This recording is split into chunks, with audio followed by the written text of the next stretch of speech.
All right, live from the Deep Work Studios in Florence, Kentucky, this is ABR Live. Couldn't resist former radio voice coming out. Hey, thank you for tuning in. It's another episode of ABR Live, live on this Thursday evening.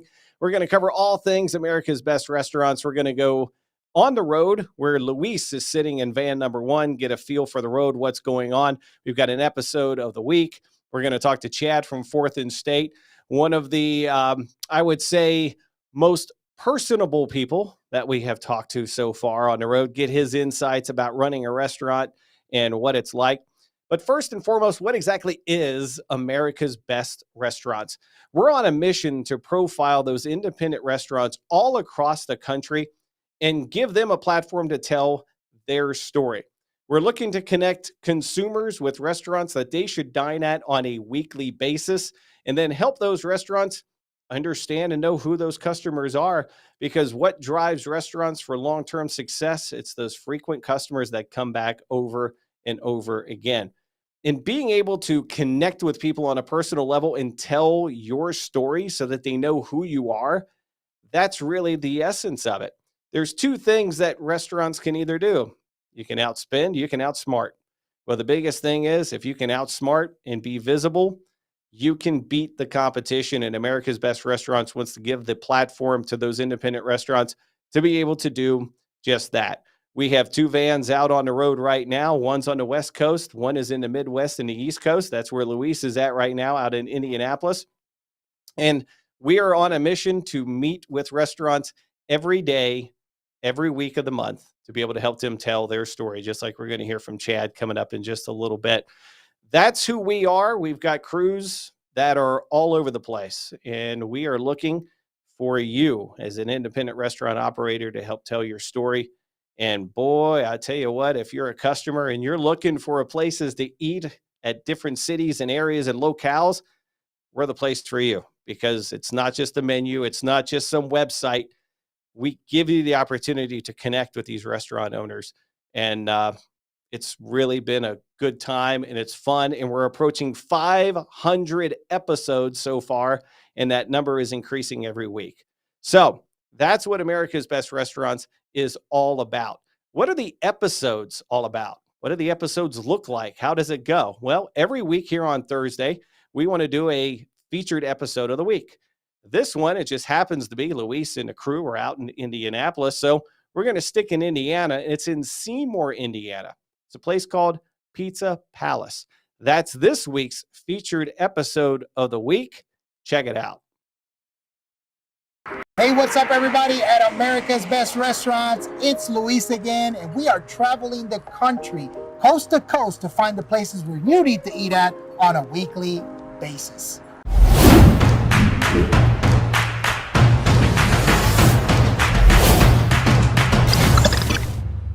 Today we're in Seymour, Indiana, and we're at a restaurant called Pizza Palace. We're here with Patty. So Patty, tell me, what is Pizza Palace?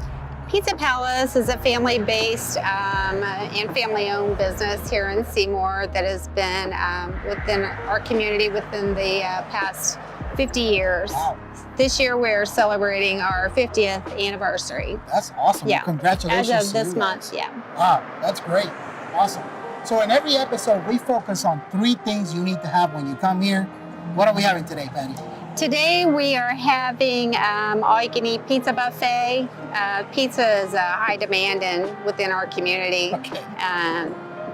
And basically you just come here for pizza, Okay. wings, adult beverages, cold soft drinks, Nice. numerous many items to offer here. Okay, great. All righty, well, I know you're hungry because you're watching this, so why don't you just come with us and let's go check it out.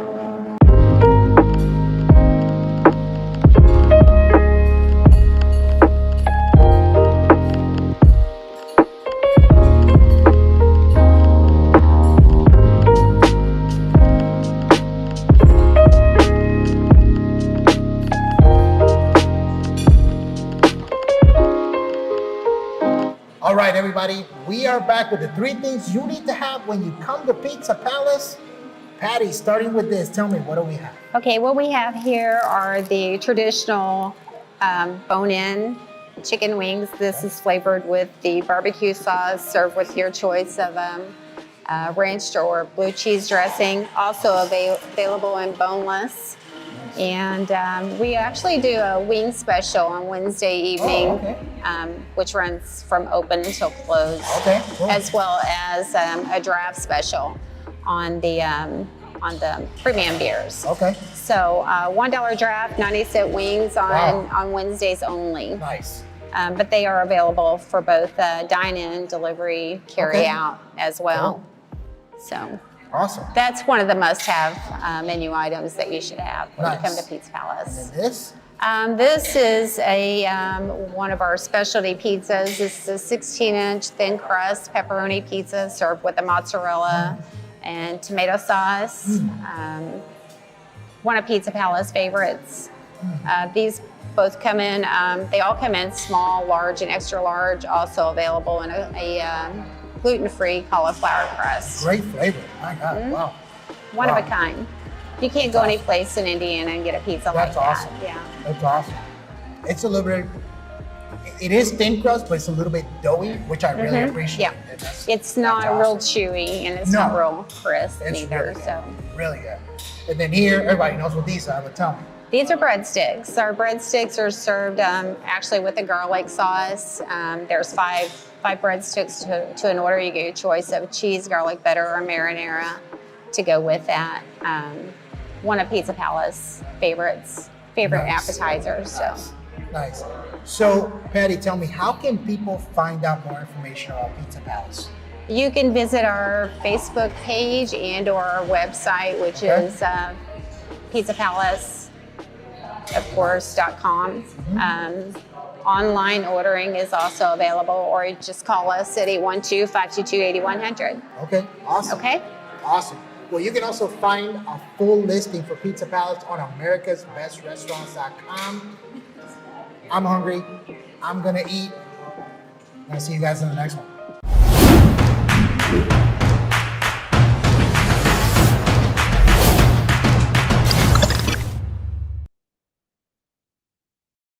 So we're going to go from Seymour, Indiana to Columbus, Ohio with my man Chad from 4th and State, from literally at the corner of 4th and State in downtown Columbus. So Chad, thanks for coming on board. Thanks for allowing us to shoot the episode with you, and quickly give the quick background, who you are, the restaurant, how did it all come about? My name is Chad Goodwin. I'm a 28-year-old restaurateur based in Columbus, Ohio. Own two small plant-based ventures, Eden Burger near Ohio State's campus, and my family-owned diner at, like you said, the corner of 4th and State, aptly named. I make a lot of vegan food, and according to a handful of articles and my good friend Doug, we do it kind of the best. Not just kind of the best, dude. Now, as I told you on site, our videographer and our producer is vegan, and that's how we ended up finding you. And I wasn't big on the whole vegan. I'm like, all right, we're skeptical. Dude, you sold me. Stuffed crust pizza. How do you pull that off? That's true. Vegan? I mean, it takes a lot of long days and a lot of worn arthritic fingers from that hand-rolled, hand-stuffed dough every day. We're constantly defying odds. People don't think dairy-free milkshakes can be that good. They say a plant-based burger, it can in no way be the most savory, enjoyable experience my mouth has ever had. And I wake up every morning trying to prove those people wrong. You proved me wrong during the episode shoot. The milkshake was like absolutely through the roof. Now, how have you handled things over the last 2 years that as we travel the country, obviously that's one of the biggest things, COVID, how restaurants have adjusted. You got supply chain issues, everything else. Is it a little different for you from the vegan side because of the supply chain? Are you still facing the issues? How have you adjusted during the last 2 years? I think the key is to have a nice space where you can go into and scream and cry if you need to. Otherwise, yeah, we're facing all the same challenges. Vegan or not, the supply chain is hosed right now.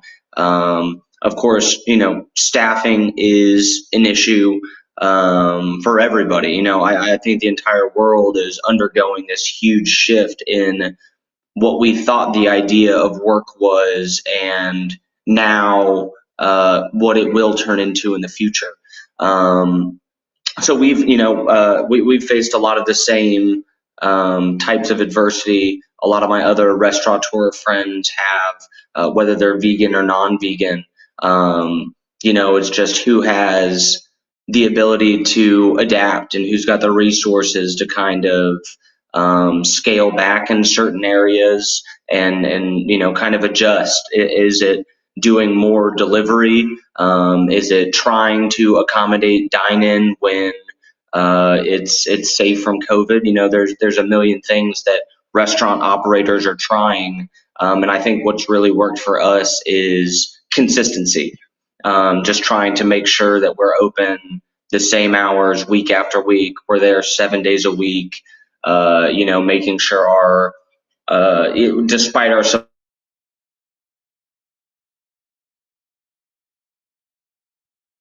Oh, I think we lost you. I think we froze up on Chad. So hopefully he'll be able to come back here real quick. One of the other things that really caught me about with Chad is the energy. And as we travel and we shoot so many different episodes, obviously the wear and tear of everything that's going on can keep you down. And this guy is just full of energy. I don't know if he takes like IV Red Bulls or what, but I mean he is high energy. He's on it, works the room, knows his customers. He's not afraid to try something different, and just really connect with the customers. Hopefully he's able to pop back on here, because that was the next thing that I wanted to ask him was, how do you stay so up all the time? I mean, the guy really is just full energy. And the whole vegan thing, it's completely different. It is a menu that is not something that you would expect. Completely different twist, able to change things up, try new things, revise things. That's really one of the big things with 4th and State. And if you're in Columbus or you venture into Columbus, you're up there for anything, I highly encourage you to stop by and try 4th and State, because you want to meet Chad. You want to just feed off of his energy, but two, experience it and see what it's like. With just a menu that I promise you're going to sit there and go, I would have absolutely no idea. So I don't know if Chad's going to be able to make it back or not. Maybe his phone died. So I was also going to ask him about the shooting an episode with us. So what we're going to do is we are going to head off, and we'll see if Chad can come back. So why don't we go ahead and preview some of the upcoming episodes that are going live on the channel this week. As I said earlier, we're at about 500 episodes shot. We're launching 3 episodes every day. So why don't we preview that, and then we'll come back and we can hit Luis out in Indianapolis. Oh, wait a minute. Chad, are you back? I think I am. I'm stuck somewhere in the internet connection. You were back. So I tell you what I was doing was just pumping how much energy, how different your place is. And anyone who visits Columbus needs to go by, again, vegan or non-vegan. The one question I was going to ask you is, you are full of energy, dude. And I know it's not fake. That's you. During these times, it's really beating a lot of people down. So, I mean, how do you stay so up? How is that you every day, man? You're just like, go, go, go. It seems like nothing phases you. I certainly get phased, and much like everybody, I can certainly have my down days as well. But aside from being in the restaurant, comedy and acting have always been big passions of mine. And I think, taking some of those lessons and bringing them to the restaurant and trying to put on the brave face and try to make employees laugh when they're having a rough day, and kind of knowing the restaurant goes with how I go. If I'm feeling beaten and broken and disparaged, it won't be long before our business model starts to reflect that. So I think, it's, of course, having a great support system, whether that's my family or employees or the people that I'm working with every day. And just knowing it's, as the owner and the leader, it's my responsibility to set the emotional tempo. So if I can come in after working 20 or 40 or 60 days in a row, which has happened a couple times during.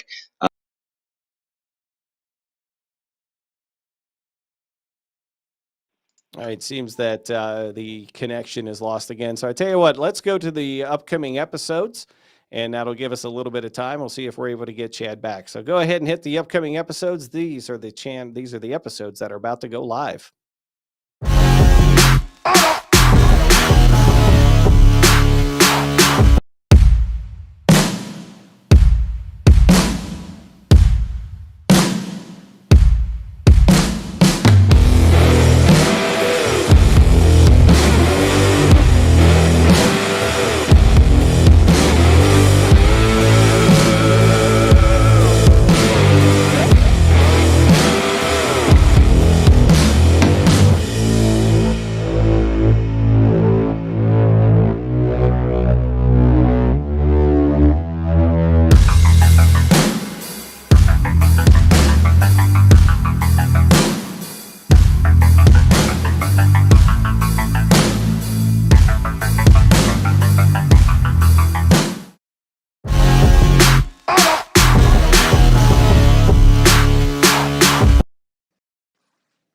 All right. Hey, we are in Indianapolis. Luis is in Obi-Wan the van. How are things going on the road? What are some of the interesting things you've come across today, Luis? Well, things are going good on the road. Been to quite a few restaurants today. We're actually in front of a restaurant right now called Jailbird. About to walk in. Don't know what to expect, but this is the fun part of this whole gig. So, went to a restaurant this morning called Shallows. Shallows. Man, that restaurant's awesome. It's like when you walk in, it's like you stepping into a different world. So much history's been around. This March, it'll be 42 years. So they have like this old school kind of vibe, a bunch of different, furniture made out of wood, and then they have all kinds of petroliana, like the old school petroleum signs. They got Yeah. an old gas pump. I mean, just super, super cool. Cool neon signs. You can tell that there's a lot of history there, and of course, the food is phenomenal. you know, when you're in the Indiana, of course, you got the tenderloin, and they had amazing bang bang shrimp. They had a great burger. They had, man, we typically featured three things, and the guy had like the whole table full. They probably was like 12 things on the table. It was insane. Did you eat It it was all? insane. Yeah, I'd be asleep. I wouldn't be on the call right now. Well, I know that But you have yeah, the shoot coming up, but the one thing that jumps out at me with the episodes you host, I had no yeah, idea of your culinary expertise per se, down from the knives to the spices to everything else. You yeah. understand so much on this level that a lot of these chefs, I know that it really connects with them. But how much fun is that when you get to go into the back end of all these kitchens and really see how it's all done? Most people don't get to do that. And if they did, they couldn't understand it. But how much fun is that?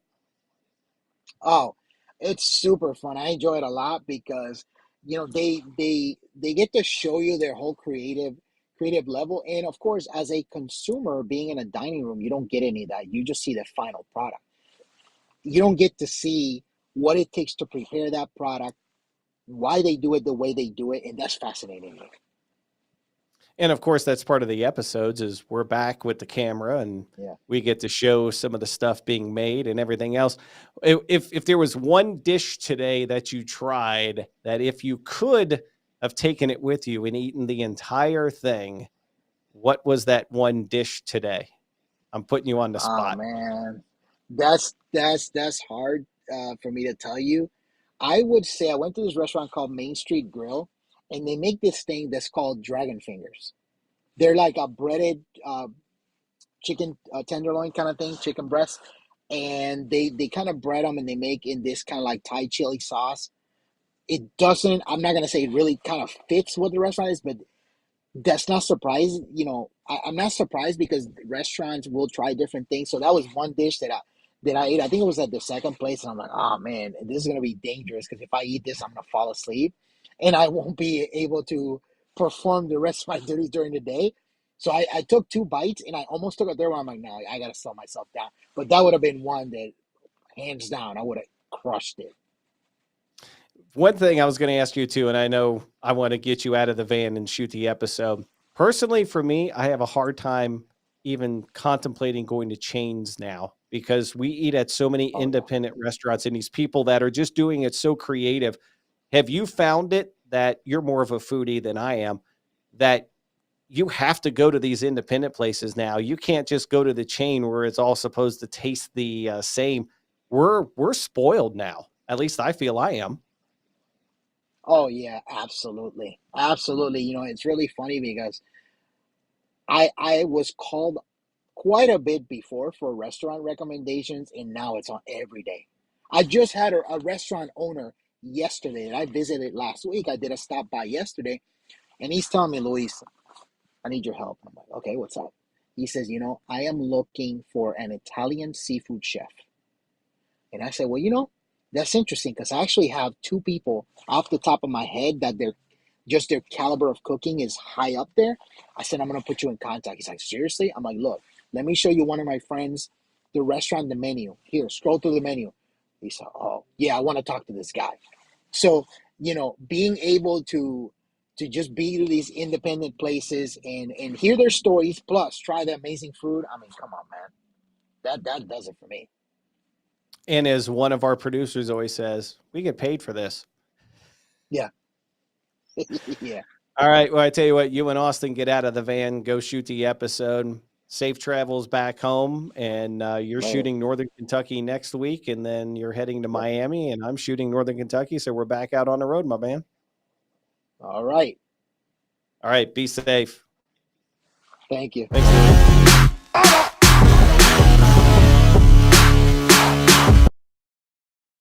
All right, we're going to wrap things up. I did hear back from Chad, just some connection issues. We're going to have Chad back on at a different episode down the road, just because his story is just really so unique. So, what are we doing from here on out? Follow America's Best Restaurants. You can see where we're at. We're on all the different social channels because we are on a mission that we are going to. It's going to take us a little bit of time, but we are going to touch base with, let's just say, like every independent restaurant that we can from coast to coast. It's going to take us years. We're going to add vans, but we are going to do it. Right now we have 2 vans, and this is what we've done. Okay. We're over 400 episodes. We have over 8,000 pieces of online content, and that's just with 2 vans. Well, now it's 2022. The ultimate goal is by the end of the year, we're going to have 6 vans traveling all over with road crews and hosts and videographers. We're going to grow. And by 2026, 50 vans in 50 states. And we are going to be telling the story of the independent restaurant. And if you look at those stats, you could look at those numbers and go, that might be a typo. No, it's not a typo. Right now, by the end of the year, if with our 6 vans, 300,000 plus pieces of online content, no one's doing this for restaurants. And by 2026, over 10 million pieces of online content focusing on those independent restaurants, helping them tell their story. So what's our schedule look like? Well, the first week of every month, we are in Kentucky, second week, Ohio, third week, Indiana. And then we travel around as we venture out. Where at the end of this month, or at the end of February, No, actually, at the end of this month, we're going to be in Gatlinburg, Knoxville, and Nashville. And at the end of February, in the fourth week, we'll be down in the Bowling Green area in Tennessee. And then you can see West Virginia, Chicago. And as we add vans, we're going to be going more and more and more. So that's who we are, what we're doing for the future. And now Luis and I can't host everything. Austin and Ryan and the videographers we have can't film everything. That opens up an opportunity for you. We are hiring. You can go to our website and be able to apply because we are hiring, and we're hiring a lot, and we're looking for really talented folks to be able to join our staff, from producers to hosts, you name it. So you can go to the website and you can fill out the form, submit the information. We can get back to you. And I just said, one of the semi jokes, because it's not really a joke, is we get paid to do this. We get to work with restaurants. We get to help promote them. We get, we get treated like rock stars at a lot of these places. And it's so much fun because we're a voice for the independent restaurant owner. No reviews, not someone else controlling the narrative. We get to control the narrative, and you get a chance to be a part of that. So, my apologies. So we're going to wrap it up for this week. Hold on, sip of water. And we will be live again next Thursday, 5 o'clock, where we're going to be live from the road. We're going to profile an episode. We're going to talk to one of the owners of the restaurants that we've been at before to share ideas, what it's like to run a restaurant and what it's like to be a part of the show. So follow us on all the social platforms. And if you're interested in possibly working for us, hanging out in the cool digs and wearing orange, go ahead and check out the website, americasbestrestaurants.com/jobs, and let us know if you want to take part. So until next week, for Luis and for David, our producer, and everyone else that helps put all of this together, have yourself a great week. We will talk to you again next Thursday, 5 o'clock Eastern time.